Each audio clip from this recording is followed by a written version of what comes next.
This is the I'm Possible Project Show, where we interview real people who have achieved incredible feats in the face of overwhelming odds, showing that impossible is just a state of mind and that anything is possible. I'm your host, Joshua Rivedal. Today, in episode 18, Breaking the Cycle, Renewing the Soul, I talk to Bob Brader. Let's jump right in. Bob Brader, and Bob, I got a chance to see his work live when I was living in New York, and a little bit about Bob. He's an award-winning actor, writer, and monologuist. Spitting in the Face of the Devil, Bob's acclaimed solo show has won 7 awards. And this is the show that I saw. It was fantastic, and I really loved the message that I personally gleaned from it. And so most recently, Bob performed and sold out the show at the Sarasolo Theater Festival. His new monologue, Smoker, had its world premiere at the United Solo Festival, where it was awarded the Best Autobiographical Show Award. Ladies and gentlemen, Bob Brader. Bob, thanks, man, for being on the show. I really appreciate you and what you're putting out there, and so glad to have you. Wow, thanks so much for having me. I really, really appreciate it. That's a great introduction. Thank you. Well, Bob, you wrote it, so actually not most of it, yeah, but you read it really well.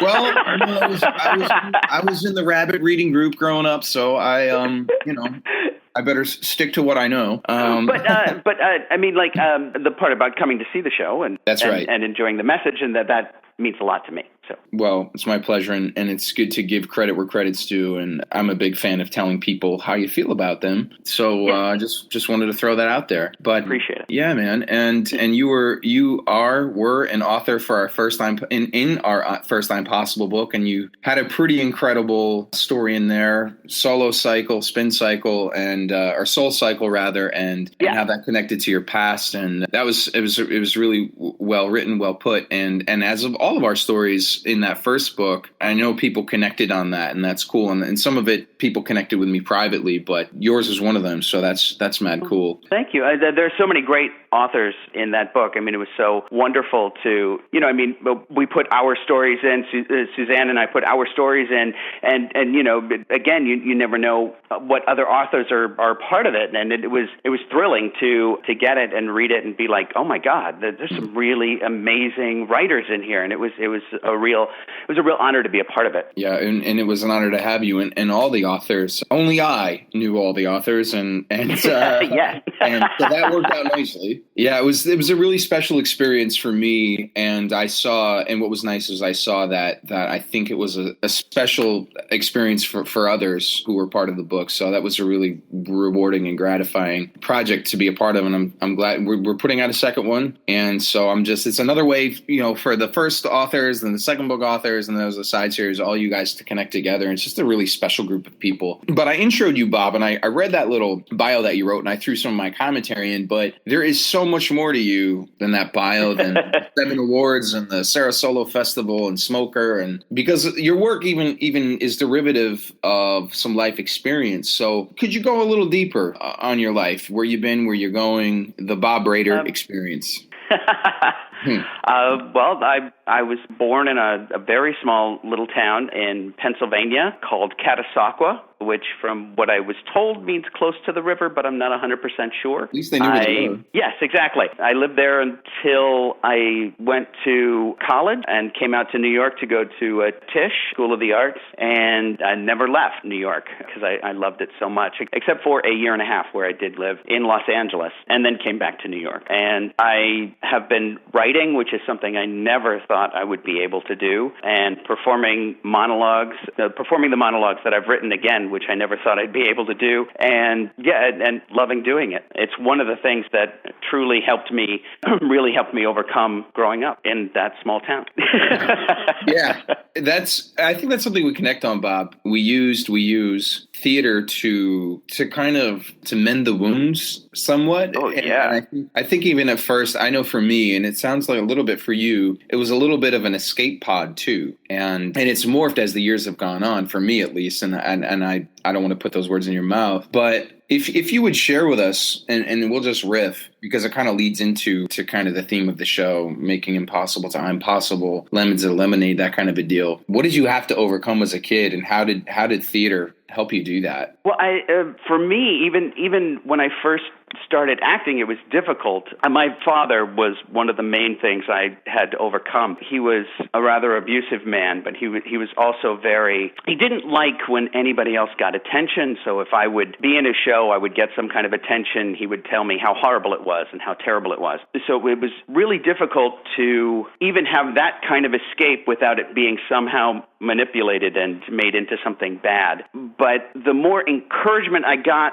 from outside people and more encouragement I got from people in the theater, the more I was able to kind of drown out that nagging, you're not good enough voice in my head and keep doing it. And it was absolutely an escape for me. I mean, I was able to become totally different people and escape what I was going through. And a lot of that through high school. While other kids were, being part of the school plays, I didn't think the school plays were taken seriously enough. So I would go to community theaters and participate in their productions and really have a feel for what it was like to act and to be a performer, and work with professional actors who gave me tips and would tell me these little things and give me hints and work with me and make me feel like I was a part of something, which is also something that I really longed for. And then when I came to New York, I got involved with a theater company called DM Theatrics, and that was probably one of the most nurturing things that ever happened to me as an artist, because the director there,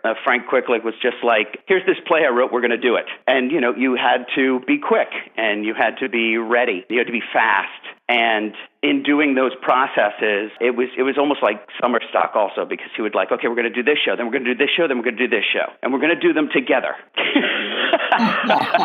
All right. So you had to be on your toes. It was the greatest theater training I ever had. And Frank was kind of like, we were like the little rascals. Hey, we're going to put on a show. Here it is. And it was incredible training, and it was so much fun, and it was exhausting, but I had a real sense of community and belonging, and it made me feel like I was good at what I was doing. And I had always second-guessed myself throughout a lot of high school in trying to get those voices out of my head. But it really wasn't until I got involved with this theater company where you're just doing the work over and over and over again. You're just involved in the work constantly, that I was able to lose those voices, because you're not second-guessing yourself anymore, because you can't. It's going too fast. And so you're just doing it. And that's what helped me realize that I'm not horrible at this. And that was a big deal for me. And that's what the theater community did for me. Yeah. Isn't that great? Isn't that great that for me, for you, theater gave us a tribe, a safe place, a place where you feel like you belong. You have this special group of weirdos that are your weirdos, and that's okay. You're all kind of misfits together, and you've kind of, and that's, everybody's their own kind of misfit, and you just kind of find the ones that kind of fit your ethos and your nature, and that's what it was for me. And in fact, I got a chance a couple years ago to speak at a juvenile detention center, and based on my childhood and kind of the abuse that I experienced and stuff, and I think without theater, I saw myself in their faces, and I was like, man, if I didn't find my tribe, I could have gotten into some serious trouble because of just my genetics, my DNA, my life experience, and just knowing that we need to have that connectivity and support system. And so theater is, as is for you, it's one of the most giving things that has contributed to a positive and healthy life. And you talked about, you mentioned a couple of things. One of them was the idea of not being able to think so much when you're moving so fast and you've got to do. And I think there's such a great correlation with life. When you have all these decisions to make, or you get overwhelmed, or things are happening and you're like, well, what do I do? What do I do? Like, or I've got these voices in my head, and it's like, no, just act on impulse. Like, sometimes you need to rely on the training. And I'm kind of moving back and forth between the metaphor of theater and of life, but good acting training tells you to act on impulse. And if you act on impulse, you're more than likely going to appear to be or be truthful. And that's what you want as an actor. You want to be as truthful as possible. possible. And that's what we strive for and want in life, to have as truthful an experience as possible. And I just see such an incredible metaphor there, because I know I can get caught up in my head and I'm like, oh, I don't know where to begin. And it kind of ties me into the other thing that I heard you say. So I'm going to kind of move a little bit in that direction. But just about these voices that were saying, Bob, you're not good enough. Bob can't do this work. Bob, XYZ, fill in the blank. And I had voices like that too. And sometimes every now and then they come back and I'm better about telling them to shut the hell up. And also working with them too and making them into a friend rather than an enemy. But I know where those voices came from. Those voices came from hearing a parent, my father, say some very similar things that yours did. You're not good enough, or the attention wasn't on him, and so it wasn't a valid experience. And I'm so glad that you overcame that, and that those voices don't have a prominent part of your life. They don't have as prominent a part as they used to, because those voices kept me from doing a lot of things that I wish I would have done. But they still come back, just like with you. You know, you said they come back every so often, and they do. When I am starting a new project, one of the first things in my head is, who cares? Who is going to care about this? Why are you even doing this? Nobody cares. And that was the hardest one, even especially when I was writing the first solo show, Spitting in the Face of the Devil. I would sit down to write, and my brain would immediately go to, why are you doing this? You're wasting your time. No one cares. And that was so hard to get rid of that. And I wish there was like a magic thing. You know, you could say to somebody that, you know, you just ignore it and go through it. And that's like the hardest thing to do, but that's like one of the things that you need to do. Right. But there's no easy solution to say that, you know, just ignore that voice, just get rid of it, because I had it stop me from doing a lot of things. And I don't know what it was about that project that actually made me sit down and do it, even with all of that noise. And I wish I knew what magic thing or whatever it was that got me to do it, because I have to confess, right now I am working on the book of Spitting in the Face of the Devil, and I am having the hardest time. And again, it's because of those voices in my head telling me, you don't know how to write a book. You don't know what you're doing. Why are you even doing this? There's no one's going to read it. So those are I'm still dealing with that to this day. And then I wish there was something magical I could do to make it go away, but it's a very difficult thing. And I don't think a lot of parents realize that, you know, what they say really affects you and can limit you, because you don't put your best foot forward when you hear those voices in your head. So I'm just not sure how to overcome it. I'm working on it. I'm trying. I try every day to keep that at bay. But man, I find that really difficult. I mean, do you find it? I mean, you're able to work through those and come out the other side and be okay, right? Yes, and. Yeah. There are some things that I heard you say, and we relate on some of these, and I know from, and some of our listeners are also some of our readers, and so they know, and I don't want to get too deep into this. I don't think we need to, but you're the product of having been abused physically abused as a child, mentally too, and I am in the same boat on that. Different experiences, but there's some similarities to it. And if you haven't read Bob's story, it's in our first I'm Possible book, Re-engaging with Life, Creating a New You. And so a couple of things. First of all, so I had to take this mandated reporter training a couple of months ago because I was working with like a high school group or whatever. And it's like, if you're a hospice worker or a seventh grade teacher or whatever, if you're kind of in contact with vulnerable populations and what do you have to do to report any signs of suspected abuse or whatever. And then in this training, they talk about some of the outcomes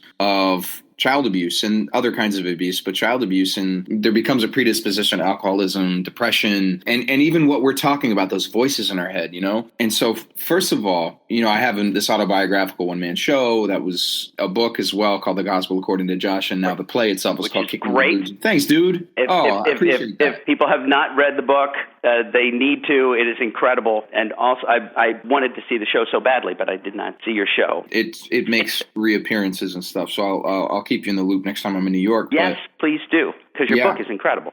Thanks. Oh, that means a lot. But what I wanted to say about what's going on with you and a couple of things, just this idea of how did I do it? How did I, meaning you, and you're like, I don't know how I kind of went through that. And I see a cathartic piece to you. You know, there's a cathartic element to it, and that you needed it, right? You needed to kind of get this out of your system because it had been in there in one way, shape, or form. But then it can't be cathartic after you've had that experience. It can't be. You can't show the catharsis on stage to the audience, and so you couldn't write your dad. You couldn't write those characters as ogres. You had to write them as real human beings. So then you developed empathy on a certain level. Not that this man gets a free pass, because mine doesn't.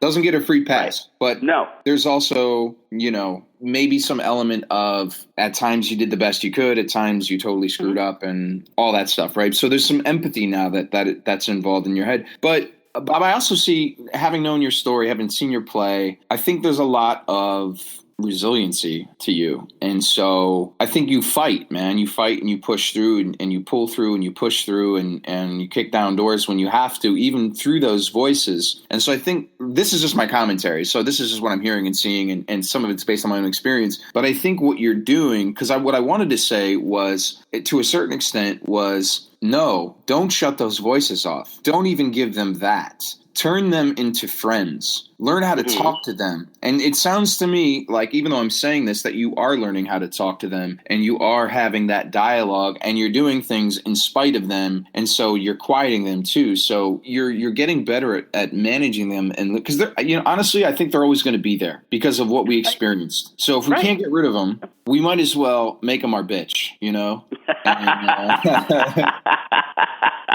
And so, that was well put. That was very eloquent. That was great. Who's the writer here, friends?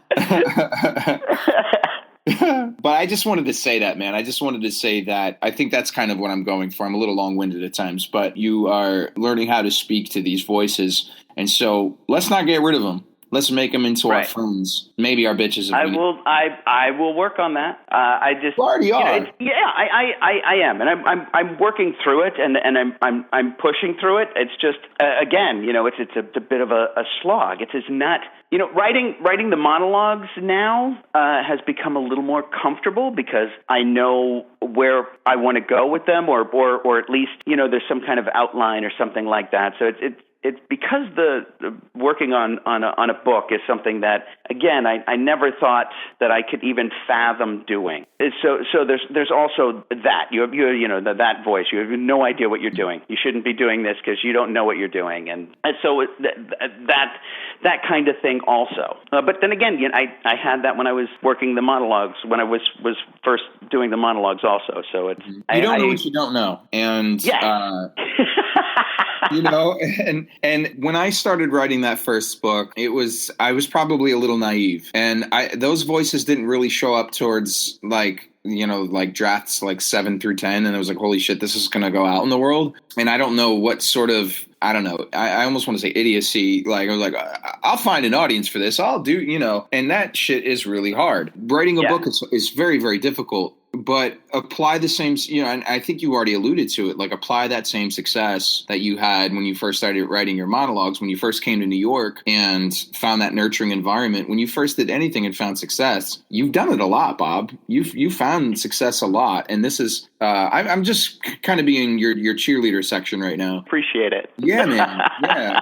Because I believe in you and your work, and also I'm just having a good time with you right now. But yeah, just, you know, I took some coaching, some like life coaching, executive coaching courses some years ago, just to kind of get that under my belt and learn about it and the neuroscience behind it. But that's my only piece of unsolicited advice, is just use those previous experiences of success to replicate that in what you're doing now. And there's transferable skills there, you know, and you've got them, and you know how to identify them, and you're self-aware enough to figure it out. So when I was first doing the monologues, actually, when I was first writing Spitting in the Face of the Devil, again, I had no idea what to do.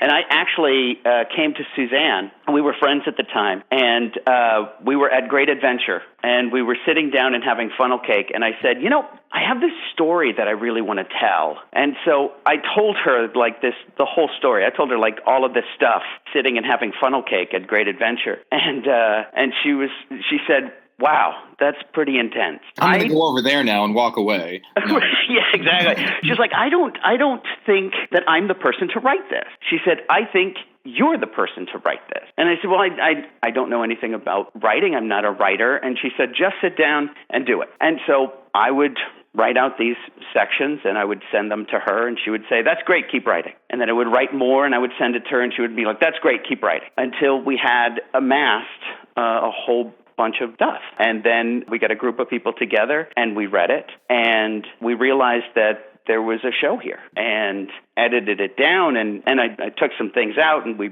played with positioning of stories and stuff like that. But it was a show. And I have to say that writing that was probably the most powerful thing I've ever done for myself, just writing it. Because I always had, and I'm not saying that this was what got rid of that anger, that underlying anger as I had for so long, but for some reason, writing it, getting it out on paper, and it kind of like purging it and leaving it set there was one of the things that really helped me get over that hump.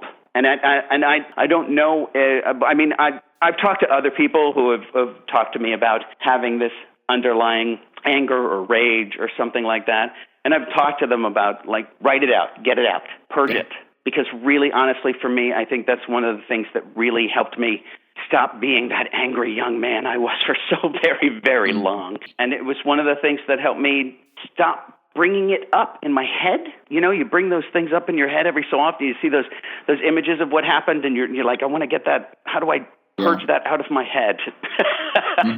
And for me, it was really the writing of it. It was telling my story my way and just getting rid of it. That really helped me. I'm such a big fan, and that's what I tell folks too, because, and I've said this multiple times, and our readers and our listeners know that I was in crisis in 2011, early 2011, where I was very suicidal, and thank goodness I haven't been back there, and I never will be because of coping skills and all that, etc. But when I wrote a lot, and that helped get me out of that. That helped me through, amongst a few other things. And so I'm a really big fan, even if it's not produced, because storytelling, writing, whatever, it doesn't have to be produced. It doesn't have to be for anybody else's eyes. But the fact that you get it down on paper and tell it your way is so huge. And it's just a therapeutic process. And then if you can flip it into art, which some people are good at, great. And if you can't, no worries. It's not always for other people's eyes. Because, again, when I was first writing this, I truly wrote it as no one else was going to see it. Again, I didn't think I was writing a show. I felt that I was just writing memories, and I was getting this memory out and writing about it. I didn't even fathom that other people would hear it. I just wanted to get it out. I think maybe that is one of the things that also, again, helped squash those voices from me actually pushing through and doing it, because I had that desire just to get it out. Back to those voices real quick. Those voices have certainly slogged you down at points, and they've to your detriment. I'm curious, and this maybe ties into one of the things that I'd kind of been a little explicit about before. So they've made your life worse, but how have they made your life better? I think that they've made it better in the fact that when you're able to push through them, there is a sense of pride that I have in the work that I put out. I'm very proud of it. And one of the main reasons I'm proud of it is because I didn't think I would ever be able to do that. And the voices didn't win. They were wrong. And that show and the shows that I have written afterwards, they prove that those voices were wrong. That is also a powerful thing to be able to have in your pocket. I was able to pull that off, and it surprised me. I don't know if it surprised anybody else, but it sure surprised me. And that is why, again, the monologues now, not as hard to come to. When I go back to write for, and I'm writing for a monologue, I am like, okay, I'm in the zone. I'm just got to get this out. I know what I'm doing. And it's like, it's those voices, even if they're there a little bit, they're not as paralyzing as they once were. I've come through it, and I know I can do it. I see it. That show is over there. I've done it. I know I can do it. It's starting new things where it really tends to be the grip.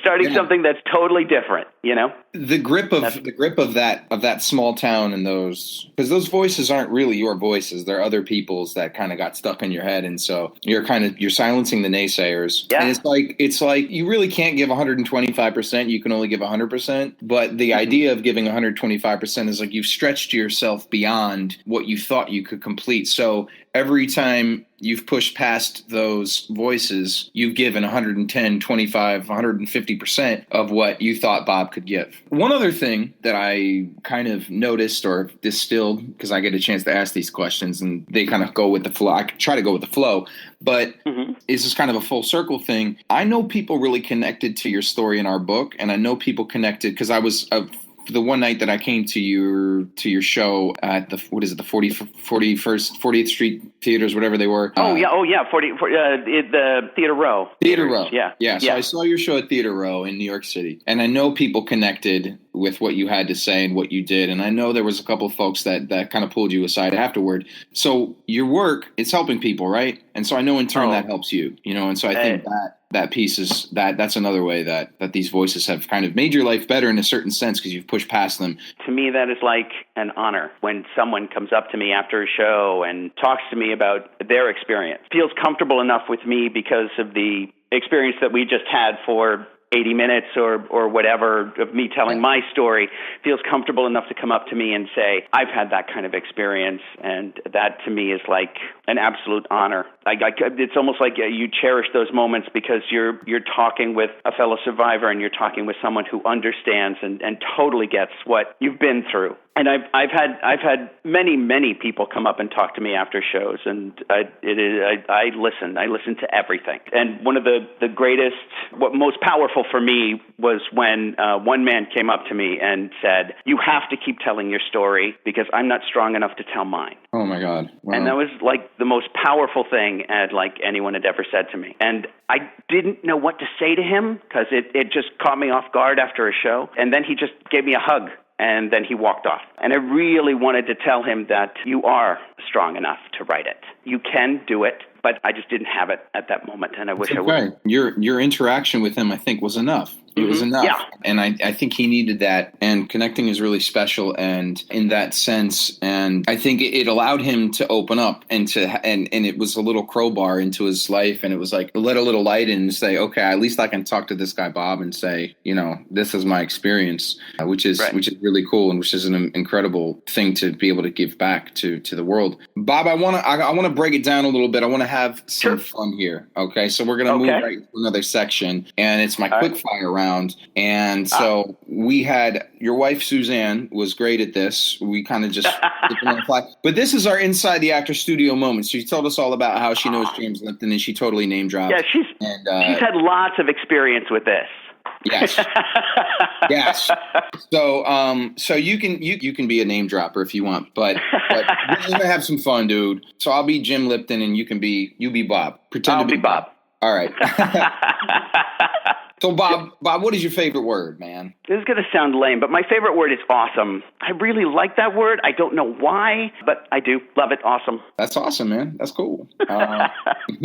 It's very overused as in like amazing and incredible. But if you go back to the word awesome, like it's like awe-inspiring. And what is truly awesome? Right. It has a history to it. I don't know. I like it. You do you, boo-boo. This is like quick fire rounds. So what is your least favorite word? No. That was Suzanne's as well. Yeah. You have I can see you both, like, you get into a fight, she's like, no, and you're both no, and then she's like, no. Sit down and write about it, and you're like, okay, fine. Just write it. Here's some funnel cake. Six Flags, great adventure. All right. I worked there every summer in high school. I used to live right by there, 5 minutes away. Oh, really? Hell yeah. You're an amusement park worker also? I worked at Dorney Park for numerous years. You did not work at Wildwater Kingdom, though, did you? No, I didn't. Okay. Because Wildwater Kingdom wasn't there when I worked. Oh, fair enough. That makes sense. Yeah, we're like relatively close by. We know some of that same part of the like eastern Pennsylvania, western, whatever the western part of New Jersey is, whatever the excuse for that is. Sorry, New Jersey. I'm from there. It's a love-hate-ish relationship. I'm going to get in big trouble. I'm seriously going to get in trouble. So I don't think so. I think you're So, Bob, if somebody made a movie out of your life, who would be starring role? Who would be other than yourself? Starring role. Joshua Gordon-Levitt. That's it. I would love him to play me. He's great. Joseph? It's Joseph. Josh Gordon-Levitt or Gordon-Levitt? Joseph Joshua might be his Joseph non-acting Gordon-Levitt. brother. That's it. Yeah, his Joseph Gordon-Levitt. He's a brilliant actor. I think he's amazing. He is. Even though I can't remember his name. He's very awesome. Apparently, in your yes, in your he role. is. If this was Suzanne's interview, she would have said Anna Bridgeforth again, because she was. I was like, who would play Anna Bridgeforth? And then we talked about Anna Bridgeforth like 8 times. So I'm like, the understudy is going to be Anna Bridgeforth to Joseph Gordon-Levitt. I don't know how. It's going to be a what is that movie with is it Barbara Streisand? It's like plays a rabbi or something. Oh, Yentl, Yentl, yeah, it's her Yentl moment. Yes. I almost said Yentl. I was like, Yenta? That's somebody else. Bob, who or what is your spirit animal? It would have to be a dog. I love dogs, so I would imagine that my dog would be a spirit animal. Okay. Well, my spirit animal would be a dog. I don't have any major connection that way. Fair enough. That's cool, man. Mine is probably Snoop Dogg, but you could have a regular dog. Yo, baby, this is Snoop Josh. All right, so if heaven exists, what would you like to hear God say to you as you enter or as you get kicked out? Well, I guess it would be, welcome. Your father's over there. He said he's sorry. I like that. You get some heaven catharsis. It's all good. I'm digging it. Thanks, man upstairs. I'm gonna put a good word in for you. Appreciate it. Yeah, I don't know if he's gonna listen. I need as many good words on that end as I can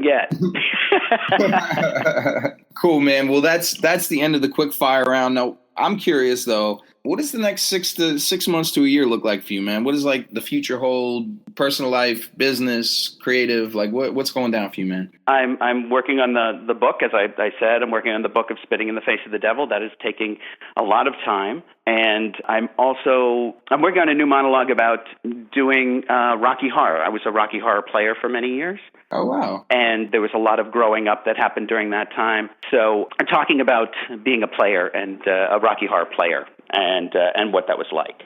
Super, man. And if people want to get in touch with you, want to find out more about your work, what's going down, where your next tour stop is or whatever, how can people do that? What's the best way that they can do that? Either bobbrader.com or spittinginthefaceofthedevil.com. Yeah. And smokertheplay.com. Well, Bob, thank you so much. Thank you so very much. I really, really appreciate it. It was great. You've been listening to the I'm Possible Project Show with Joshua Rivedal and guest Bob Brader. I love sharing stories and how to turn impossible into I'm possible. If you want more inspirational stories, our 2nd and 3rd books are in pre-order right now. Changing Minds, Breaking Stigma, Achieving the Impossible, as well as Lemonade Stand. Both contain powerful stories of overcoming tremendous odds. When life gives you lemons, squeeze, add sugar, and pick up a copy of The I'm Possible Project. www.IamPossibleProject.com/pre-order. Thank you so much for tuning in. You're more than a community. You're part of the I'm Possible family. Until next time, sending you lots of love.